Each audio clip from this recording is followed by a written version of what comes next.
everyone, Miss GoElectric here. Now when I get in an environment like this where there are palm trees and it's super sunny outside, it really makes me want to go out on a leisurely cruise. I'm not looking for a bike that is super efficient I can take in a city or an all-terrain bike.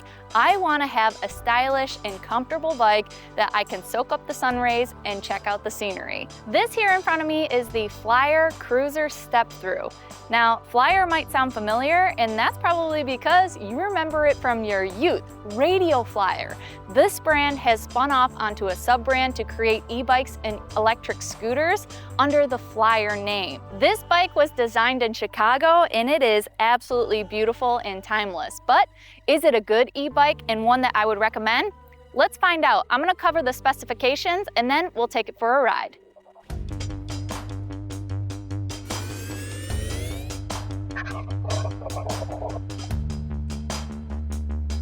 The Flyer Cruiser comes in two available frames, a step through like you see here and a step over. It's made out of aluminum and it can support riders between 5'1" and 6'2".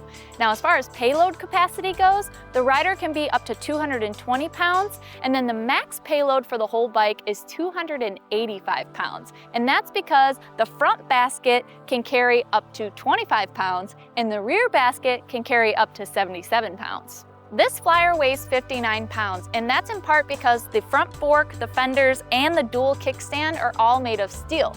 Now that's just the bike weight. That doesn't include the storage baskets up front and in the rear, which are optional accessories. I chose this mint color and I really appreciate that they painted the fenders the same color as the bike and that the logo is actually a duotone, so it's not just a typical white or black high contrast. It really makes the bike super stylish. But this is one of 4 different colors that you could choose from in the step-through design, and then there are 2 other colors in the step-over. Even on the chain guard, they had their motto that says, "Time flies, enjoy the ride." And I think that it perfectly captures the essence of riding a bike like this. The handlebar grips and the saddle are both vegan leather, and the color really makes it look like a natural leather finish, and I think that it looks great with this mint tone. I also really like this bare aluminum on the handlebars, the stem, the seat post, and the wheels. I think it really ties it together to make it a really timeless and classic feel. There's only one matching basket combination here, and although it's high quality and looks really great, I feel like it doesn't go with the aesthetic of this bike. Now, if you just want to get a front basket, there are a couple different designs that fit more with the aesthetic of this bike, but I like to have a lot more cargo, so this is kind of the only option. I wish Flyer had more options to choose from that really went with the design. The thing I like most about these matching baskets are the waterproof inserts here. These are perfect for taking picnic items with you. These inserts are made out of a really high quality material and they can fit quite a bit of storage, whether that's electronics you don't want to be exposed to the elements or food items, things for a picnic. It can fit quite a bit. But the thing I also like about them is that they have these handles on the back so that you can quite a bit. But the thing I also like about them is that they have these handles on the back so that you can take them with you. Now, I think it's great that Flyer offers a lot of different accessories to choose from, but as I talk about in every single one of my e-bike reviews, I believe that the casual rider should have a bike that includes fenders, integrated lights, and a rear rack, and they definitely deliver here. This price point of $17.99 includes all of that. This Flyer Cruiser is a Class 2 e-bike. It has a rear hub motor back here that delivers 350 watts, 500 watts peak. I really appreciate that it is an aluminum finish that matches the aesthetic. Moving on to the battery, this is a 48 volt, 10 amp hour battery, which is equivalent to 480 watt hours. This is gonna give you anywhere between 20 and 40 miles of range, depending on if you're using just the throttle or a combination of the pedal assists. I'm not a huge fan of how the aesthetic looks with this battery. I typically like to see an integrated battery into the frame, and it's not even the same color as the bike, and either is the controller down here. I wish it was a little bit more cohesive, but as far as like the functional design of the battery goes, I like that it has this grippy surface on here, so when I pull it out to charge it, and it also has a rubberized handle here, so it's really easy to carry and feels high quality. Now when I lift it up and out of that mechanism, there's actually a little slot to be able to put an air tag in there, so I like that you can have location tracking for this bike. This battery also has a feature on it where you can press this battery indicator, so if you're taking it off the bike to charge it in your house, you can quickly see what the charge is. It also comes with a 2-amp charger, which is one of the best looking chargers that I've seen come with an e-bike, and that'll charge it up fully in 6.5 hours. The shifter here is a Shimano 7-speed Sysindex, and this one is a thumb-controlled shifter. I actually prefer the ones where you use your index finger and the thumb, but it should do fine for a bike like this. They also pair it with a Tourney derailleur, which is actually the lowest level of the Shimano derailleurs, but it should be fine. Next is the brakes. These are mechanical brakes, and on the front of the lever they have a nice rubberized material, which makes it really great for hot climates like this so they don't slip around. And they're paired with 180mm rotors, nice and big. These tires are 26-inch by 2.2 inches wide. I think that the tread is nice and smooth. It looks like they'll be pretty efficient, and I like the fact that they're a little bit wider, making it a more comfortable ride. I like that on the frame here they have water bottle bosses both on the center tube and also one on the back where the seat post mounts, because it gives you the option of either posting a water bottle cage or a lock here. Well, I'm gonna cover everything else on the ride. I think it's time for me to take this bike out for the review. Okay, I'm gonna start my ride review of the Flyer Cruiser step through with no assist, as I usually do, just to show you guys how easy it is to pedal if it runs out of battery. Like I mentioned, this bike is 59 pounds, so pretty good considering, since it has a smaller battery pack and also a smaller motor. It is a steel fork, so a little bit more weight in some areas, but overall the bike is an aluminum frame, so it makes it pretty light. Really easy for me to be pedaling and getting this going without even have to worry about having a charge. So doable, but not ideal. We definitely like to have some assist. So let me take it up to the first pedal assist mode. It looks like, since I am at 8 miles per hour, might have to drop my speed a little bit to see if it will engage at slower speeds. Yep, I heard it kick in, but right about at like 6 or 7 miles per hour, the motor will cut off power. So it's saying, we're giving you enough. If you go slower speeds, then we'll give you some help. If I want more, I gotta pump it up to pedal assist 2. Wow, that was a little bit of a jump of power. Definitely much more aggressive than the first pedal assist mode. I would consider pedal assist 1 very mild. This feels pretty good in pedal assist 2, and I'm at a second shift point here. But let's see. I think that the motor cut off once again. Now I'm around 11 miles per hour, so I would assume 5 and 10 miles per hour are those limits for pedal assist 1 and 2. Let's take it up to 3. There we go, another good burst of power. I'm gonna shift up. Looks like pedal assist 3 is still giving me power up and over 16 miles per hour. So this feels really great. It's definitely a lot more than I expected, considering pedal assist 1 and 2 were kind of capped at that point, but a little bit more of a boost of power. And it feels really nice at about 17 miles per hour here. I don't think it's giving me too much more, but I do hear the motor still working. This is a really quiet bike so far, so the motor is not too noisy. And that's kind of a nice benefit of having a smaller, less powerful motor, is usually they're quiet, I've noticed. Good takeoff power in pedal assist 3. And you know, this one's really designed to be more efficient because this is a cruiser bike. So even though it has a smaller battery, a less powerful motor is gonna be just plenty for this, considering what the use case is. Let's take it up to pedal assist, 4. Big burst of power, I gotta shift up here. Now top speed as far as motor output goes is supposed to be 20 miles per hour with pedal assist and with the throttle. And I'm hitting 20 easily here in the 4th pedal assist mode. My legs are working a little bit, but feels very comfortable. It is 500 watts peak out of this motor, and I can definitely tell because 350 usually feels kind of underpowered, but this feels really great. Nice stable tires, they're wide. Feel comfortable going around those turns. Let's take it up to the 5th final pedal assist mode.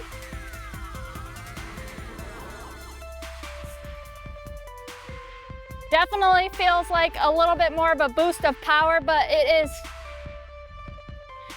getting me up to about 20. And I could probably shift up a little bit more to get even faster, but this really does feel like plenty on a bike like this. And I think that the shifting is well matched between the power and your pedaling. Still need to break these brakes in a little bit more, but they're mechanical. And considering this bike is a bit lighter than some of my other bikes, I think mechanicals are pretty much good enough. They're 180 millimeter rotors, so great braking power. Should do the job if I want to come to a complete stop really fast, so let's test that out.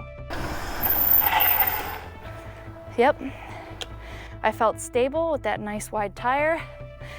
Felt like it came to a stop really fast. So I'm pretty happy with that performance. Pedal Assist 5 is a lot peppier than I expected with this 350 watt motor. I can't get over that. This riding position, I'm sitting quite a bit upright. I would like to have the handlebars come up a little bit higher, but I am a taller rider. I'm 5'11", so keep that in mind. The shorter riders probably aren't gonna have a problem with that, but if I could have maybe a few more inches to lift this handlebar setup up, that'd be nice. Otherwise, I really like the shape of it.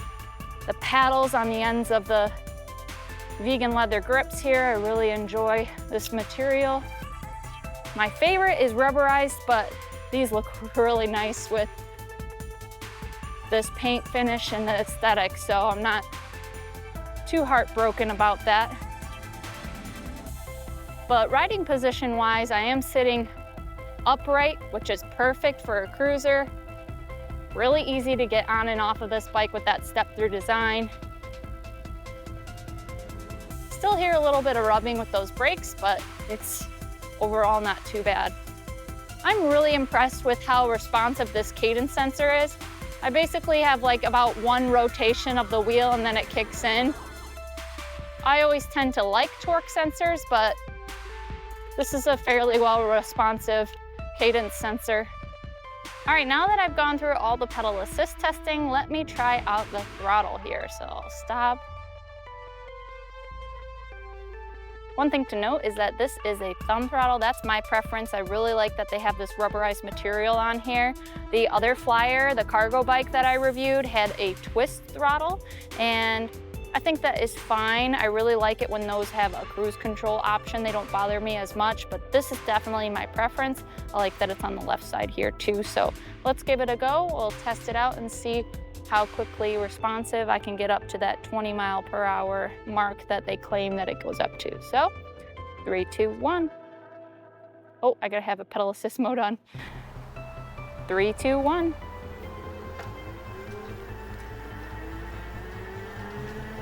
Really smooth. Let's see. All right, it is slowly, gradually getting up to that 20 mile per hour mark. Now keep in mind, It is a very windy day today, so I'm definitely getting some headwinds, so it's having a hard time peaking at 20, but I can do it. Doesn't matter what pedal assist mode you're in, so that's nice to know. But really consistent, smooth transition to get up to 20 miles per hour. It's not too jumpy, it's really smooth. Great for any rider, it's a much safer experience. And especially with a bike like this, that's kind of what I would expect. Now this bike does not have a front suspension or rear suspension. The only suspension I'm getting out of this bike is the seat actually has some springs in the back of it, which actually really helps. It contributes to a much more comfortable ride. Where I'm feeling a little bit of the bumps is in my hands, and I do like that paddle shape on the handlebar for that reason. But generally speaking, I think this bike is the perfect kind of bike where you could actually pull off not having a front fork suspension and leave it steel and it still be fine. A very comfortable saddle. This is a really wide, super soft and spongy. It's my preference. This is the kind of saddle I'd like to see on every single bike. That brake is still making a little bit of rubbing noise, but I'm just very impressed with how responsive the Cadence Sensor is on this, and I was not expecting that 350 watt motor with a peak of 500 watts to feel as peppy as this does. This is a really comfortable ride, and you know, I just feel like it's so stylish. Just makes me smile when I'm cruising on a path like this. The computer here is a very simple LED display. It shows the pedal assist level, how fast I'm going, and how charged my battery is. Nothing special about it, but I will say it does have Bluetooth integration. And although I tried to set it up on my phone with their app, I think this bike is too new, so I couldn't get it to recognize the bike to be able to connect it. But essentially what the app is supposed to do is allow you to be able to lock out the motor. So if you're just parking your bike somewhere and you want to not only put a physical lock on it, you can lock out the motor so that if someone tries to like move your bike, it makes it very, very difficult for them. And I just think that that kind of technology integration makes it such a value proposition.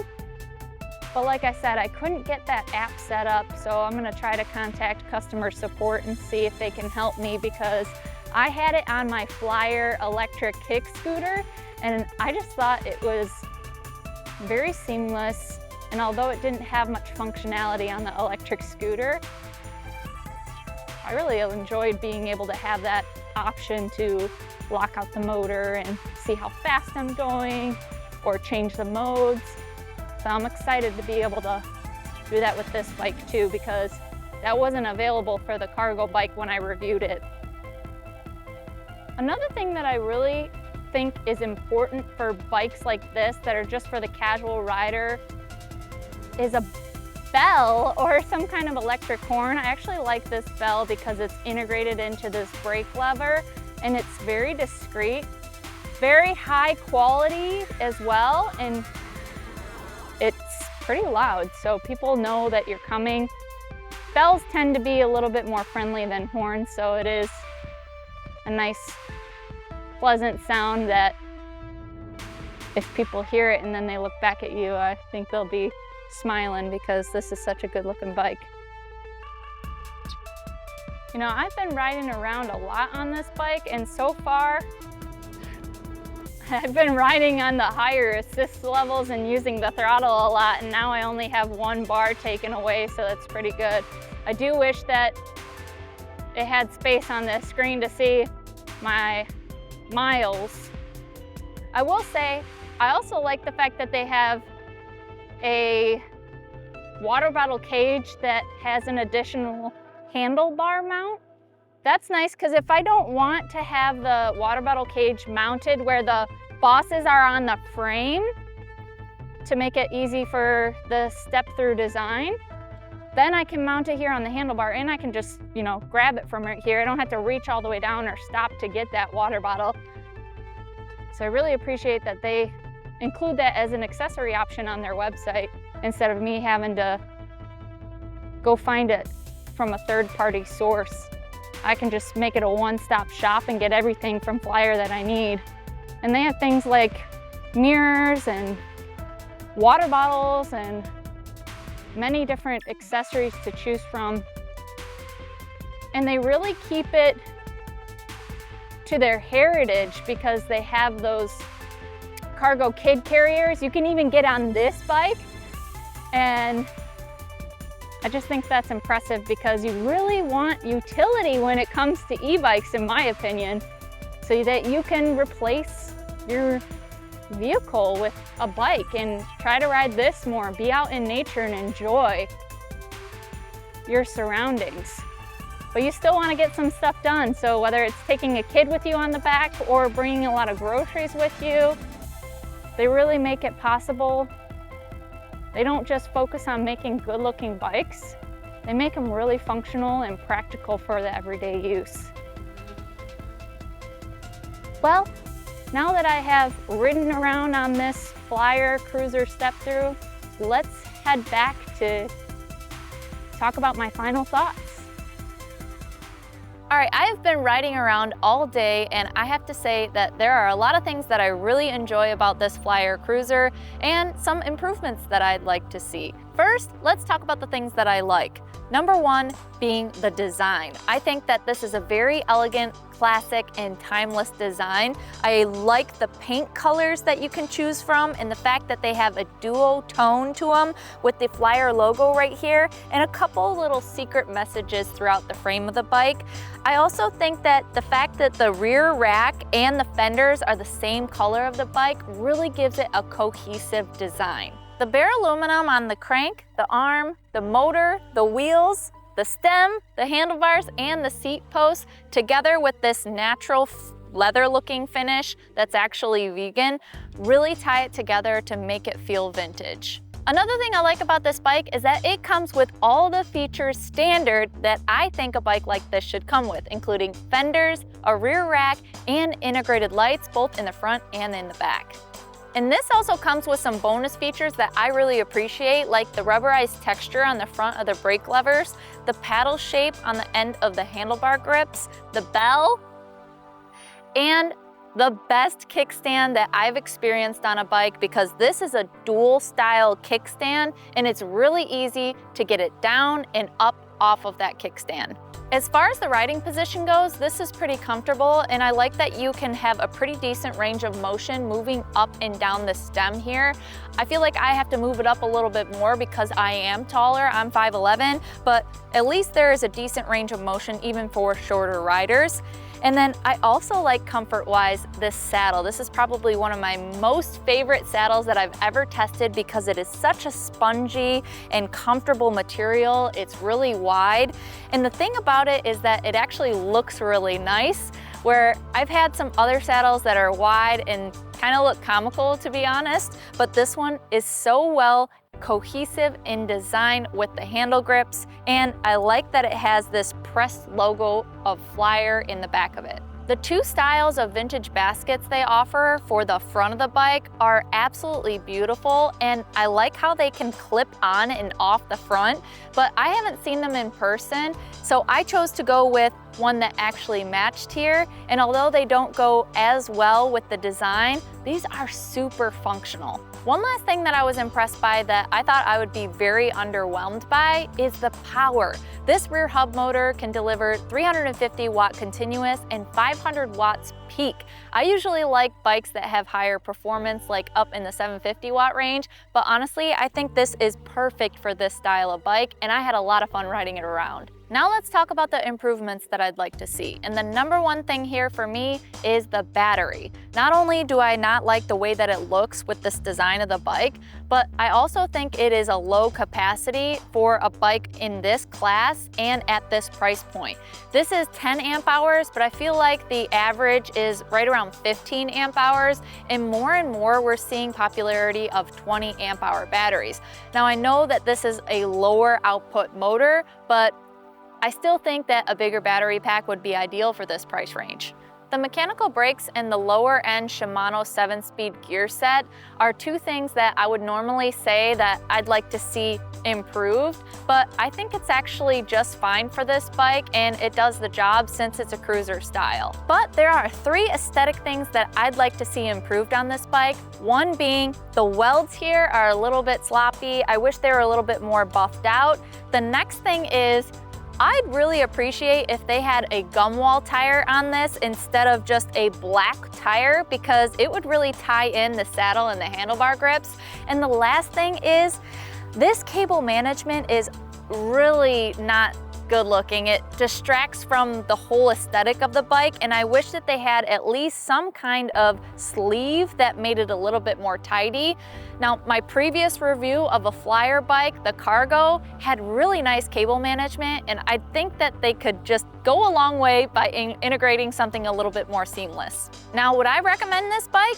Absolutely. And out of the dozens of e-bikes that I have, this is actually the one that I'm gonna leave at my mother's house so that I can ride it when I visit, but she can ride it when I'm not there. Well, if you guys are interested in learning more about this bike, or if you would like to purchase one, please see the link in the description below. Flyer might help support the Miss GoElectric channel if they find we're helping their customers find the right bike for them. Well, until next time, drive, fly, ride. Go electric.